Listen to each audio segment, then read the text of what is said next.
Olá, sejam bem-vindos ao nosso bate-papo de hoje com o professor Dr. Marcos Eberlin, a minha companhia aqui, Diácono Wagner Costa, pastor Rogério Melo.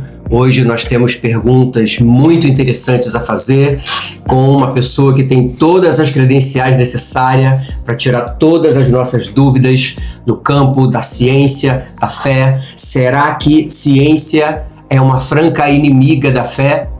Será que fé e ciência podem caminhar juntas? Essa seria, professor, a minha primeira pergunta. Será que o jovem cristão universitário precisa temer a universidade por perder a sua fé? Como é que o professor encorajaria o nosso jovem aluno cristão a enfrentar essa fase universitária e defender a sua fé? Alexandre, é simples. Eu acho que essa questão pode ser simplesmente respondida pela história.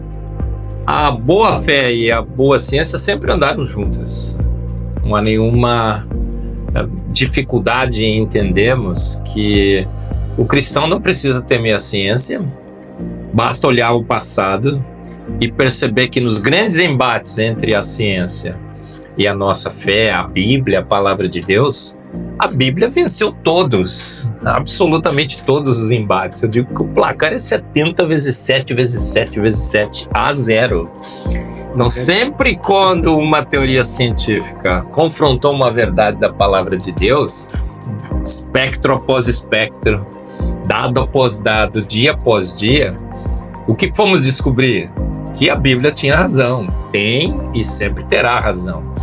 Então, o cristão tem que temer a ciência, muito pelo contrário, ele tem que entender que a ciência, ela ajuda você a ter ainda mais fé, a fé cristã genuína.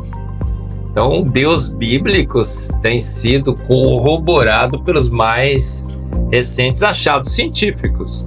Quando a gente vê que um Deus fez tudo pronto, vem a foto do James Webb e do telescópio Hubble e mostra o universo pronto.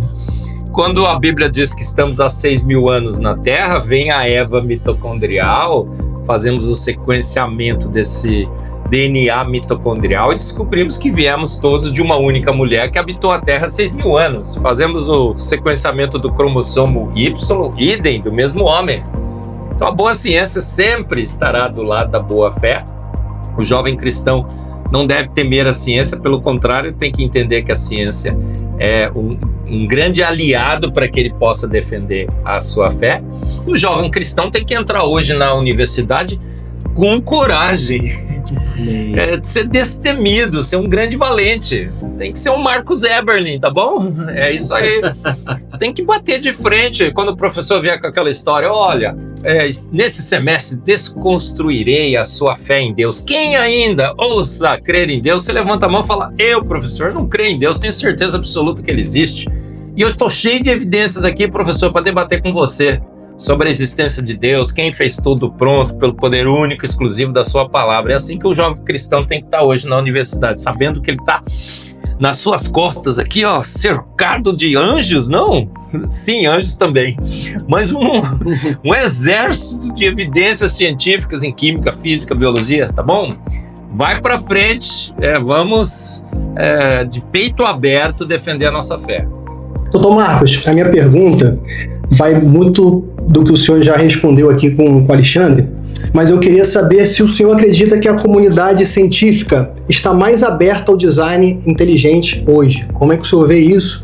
E o que falta, de fato, para o design inteligente ser mais aceito no meio acadêmico? Eu sempre digo, Wagner, que a ciência é feita de um dado após o outro. Cientista, quando se convence de uma teoria, ele fecha com ela, um paradigma se estabelece. Mas Thomas Kuhn disse que, dado após dado, espectro após espectro, a verdade sempre vence em ciência.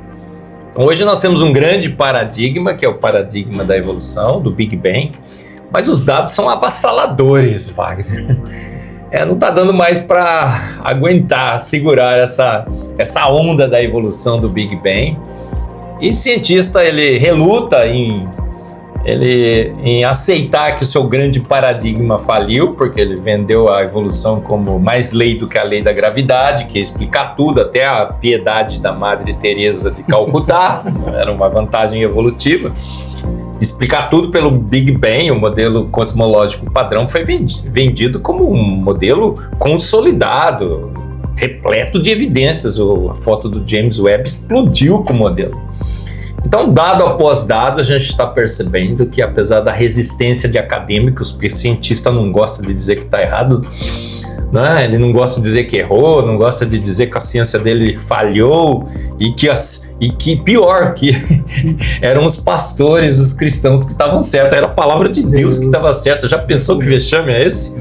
Mas é inevitável a vitória do design inteligente. A gente vê que o design inteligente cresce no mundo todo, está nas mídias, está todo mundo discutindo. A gente vê que cada vez mais acadêmicos vão se convencendo do design inteligente. A gente tem vários e vários casos ao redor do mundo. E é assim, vai assim timidamente, depois cresce exponencialmente. A gente acha que está começando esse exponencial e que talvez rapidamente a gente veja a vitória do design inteligente. Eu não sei quanto tempo isso demorará. Thomas Kuhn disse que precisa de 2 ou 3 gerações. Eu só espero viver suficiente, como o professor Adalto Lourenço venceu para ver que o Big Bang explodiu com as fotos do James Webb, que eu possa viver o suficiente também para ver a vitória do design inteligente. Mas quem viver, verá. Professor, a minha próxima pergunta é: professor é acadêmico, é escritor, é cientista.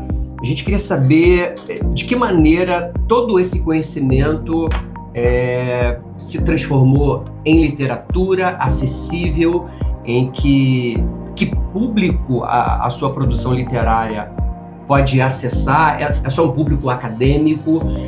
O público cristão pode acessar, pode comprar seus livros? Queria que você falasse um pouquinho sobre isso. Alexandre, é uma história muito longa, vou tentar resumir aqui sobre essas 3 obras, né? O Fomos Planejados, o Antevidência, o Duelo Científico do Século. Mas eu acho que dizem que todo homem tem que plantar uma árvore e escrever um livro. E eu, nesse debate, falei, puxa vida, eu preciso escrever um livro. Eu comecei com Fomos Planejados, abri até um site na internet, ia escrevendo os capítulos, o pessoal ia contribuindo também. E essa obra terminou. Eu acho que o Fomos Planejados é um resumo geral de tudo. Tem todos os aspectos mais importantes sobre a teoria do design inteligente. E eu escrevi e eu colocava na internet, o pessoal dava opiniões. Eu falava, não entendi isso aqui, professor, não entendi aquilo. Eu acho que ela está bem didática e é uma obra para todo mundo. Todo mundo, cristão, não cristão, ateu, do crente ao ateu, né? Ninguém explica Deus, mas todo mundo pode ler o Fomos Planejados. E ficou bem didática, eu acho, né? Sou meio suspeito para falar, mas acho que ficou bem didático e bem completo. Mas aí o Discovery Institute nos Estados Unidos me pediu para escrever também. Aí o pessoal do Discovery Institute é um pouco mais cabeça, assim, né? São químicos, físicos. Aí eu escrevi o Antevidência. A primeira parte ela é mais acadêmica, eu acho que é mais para os acadêmicos. A segunda parte não, é bem tranquila também, são exemplos gerais. Eu acho que todo mundo pode ler também, né? A primeira parte até eu explico a gente, se estiver muito difícil, continua. Talvez você não vai entender todos os termos, mas vai entender a essência da beleza da vida. Agora, o Duelo Científico do Século é uma pegada bem mais jovem, assim, mais para a galera, assim, né?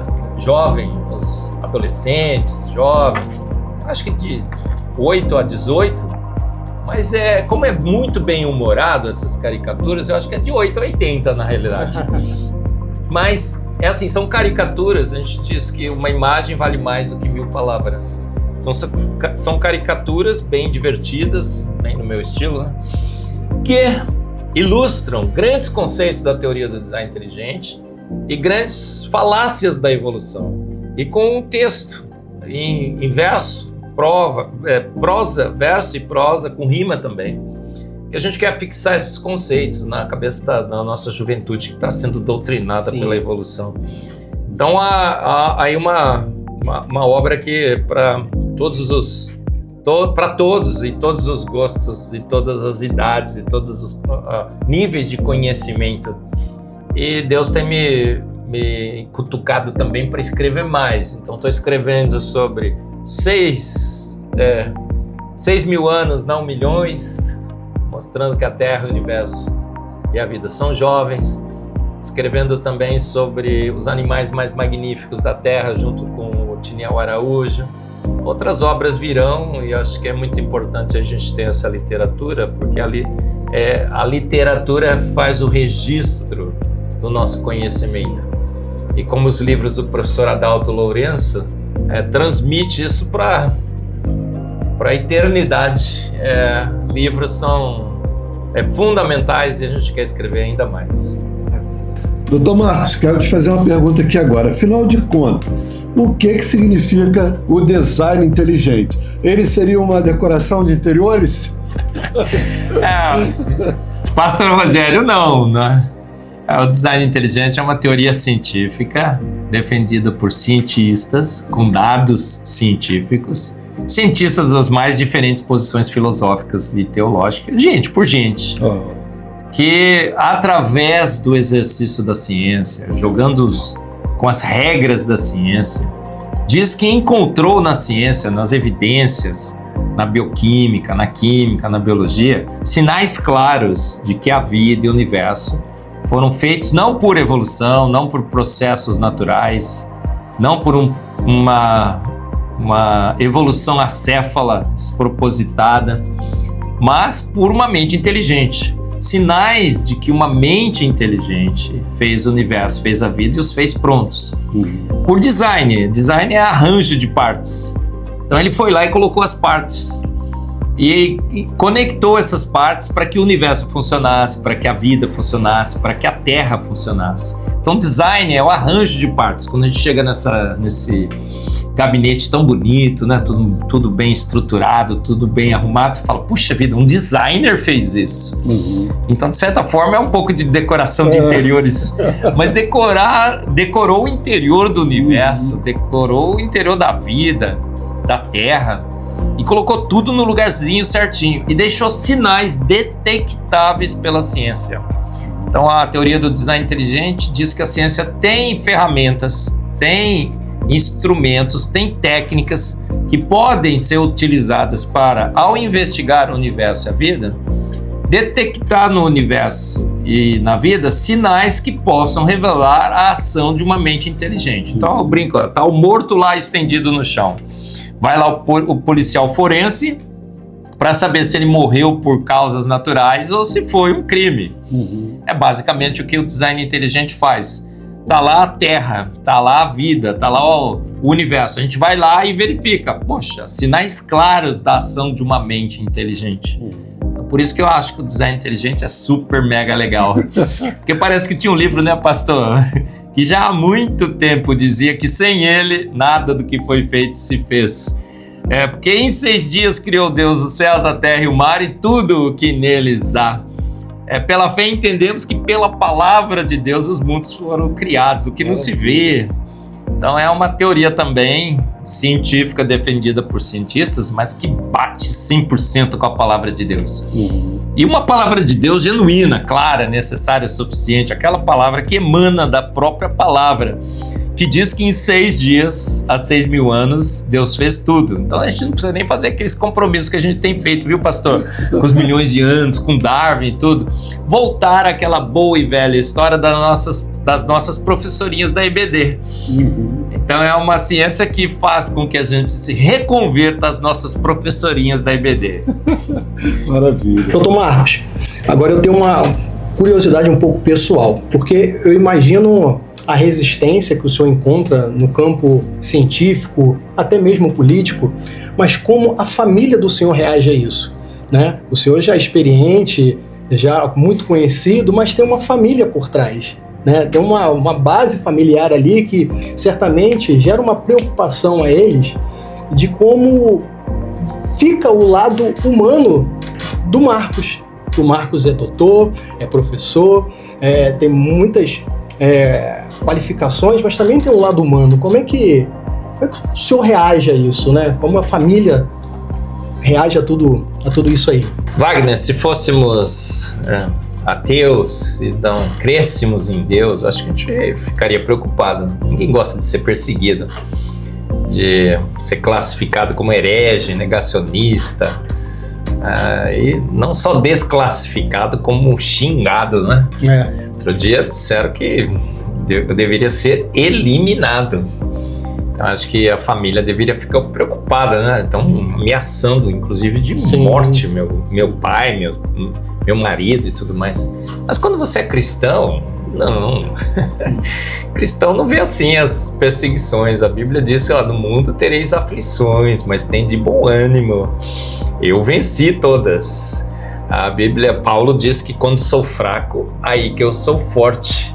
Aprendi, não é, a ter prazer nas perseguições, a me sentir ainda mais motivado a defender a palavra de Deus nas perseguições, nas injúrias, nas difamações. Então eu acho que é assim que eu vejo e assim que a minha família vê. Toda vez que alguém fala alguma coisa, eu falo, glória a Deus, aleluia. O galardão no céu deve ter aumentado. Muito bom. Não é bom. assim? Ótimo. E assim, eu fico com mais ânimo. Bom. Mais ânimo para persistir. Eu sempre digo assim, se você não está sendo atacado, se você não está sendo perseguido para defender a verdade, você não deve estar defendendo a verdade. Se você é um cristão que não é perseguido, você está com algum problema. O problema está no cristão, não na perseguição. Porque a Bíblia diz, né, que nesse mundo teríamos essas aflições. Então, assim, a gente enfrenta de peito aberto. Se males maiores vierem, a gente sabe que nós temos um Deus que todas as coisas vê. Eu tenho 1000 anjos à minha esquerda, 10.000 à direita, então tá querendo enfrentar? Acho que é bom não, hein? E a gente percebe como Deus, né, dá a vitória. Eu vejo assim muitos entraves que eu tive, puxa, que vitória sensacional que Deus me deu. Então os problemas são transformados em bênçãos. Veja bem, né? Eu vejo a minha história na ciência. Quando eu olho para trás, eu falo, impossível ter chegado onde eu cheguei. Deus recompensando, inclusive aqui, né? Deus é um Deus que honra os seus. E bora, né? Não tem... A minha família, ela vê muito positivamente também, minha esposa, meus filhos. E estão do meu lado e a gente vai de peito aberto enfrentar todos os problemas. Professor, aquela pessoa que quer conhecer mais sobre o seu trabalho, suas produções, sua literatura, onde é que ela procura? Onde você tem canal? Qual o nome do canal? De que maneira a gente pode estimular os membros da igreja, as pessoas de uma maneira geral, a conhecer mais sobre o design inteligente, sobre a sua produção acadêmica? Fala pra gente um pouquinho. Alexandre, eu sempre brinco, né? Desliga o Netflix, gente. Dorama, corta isso daí, novela, né? Tudo. Vem com a gente no design inteligente. Há uns anos atrás, eu ficaria um pouco constrangido para responder uma pergunta dessa. Hoje não. Estamos atolados, abarrotados de vídeos, palestras na internet, no YouTube. Então nós temos o canal da TDI Brasil com grandes palestras, vários. Nós estamos no 6º congresso agora em São Paulo, 18 a 20 de julho. Então nos anteriores, 30, 35 palestras por congresso. Você vai ficar 5 anos só assistindo as palestras no canal da TDI Brasil. TDI Brasil. No meu canal do YouTube tem um monte de palestras. Professor Adalto Lourenço, um monte de palestras. Nós temos 85 palestrantes oficiais do Design Inteligente. Cada um deles também está começando a montar os seus canais no YouTube. Eu tenho o meu Instagram, meu YouTube, tem os livros, tem material farto. Olha, você me encontra no YouTube, @EberlinMarcos, no Instagram, Marcos Eberlin, TDI Brasil. tem, se alguém fala inglês, tem o Discovery Institute nos Estados Unidos com uma coleção imensa de séries. Agora a gente está dublando essas séries com a inteligência artificial para o português. Então você vê o Michael Behe falando lá no canal da TDI Brasil, parece que ele é brasileiro, que ele aprendeu português. Fala fluentemente, corretamente, não faz nenhum errinho, que até os brasileiros fazem de vez em quando, né? Eu também faço. Um português perfeito. Então tem muito material, gente. Vem com a gente, vem aprender a verdade sobre as suas origens. Você não é uma meba evoluída. Você não é um produto de uma grande explosão. Seu destino final não é a aniquilação. Você foi feito à imagem e semelhança de um grande Deus. Você é a coroa da criação de Deus. Deus de honra e majestade te coroou. Você é filho do Altíssimo. Em Jesus Cristo você pode recuperar a sua condição de filho. E há todas as evidências científicas, né, Alexandre, Wagner, Pastor Rogério, estamos atolados nessas evidências de que um grande Deus nos fez a sua imagem e semelhança. Maravilha.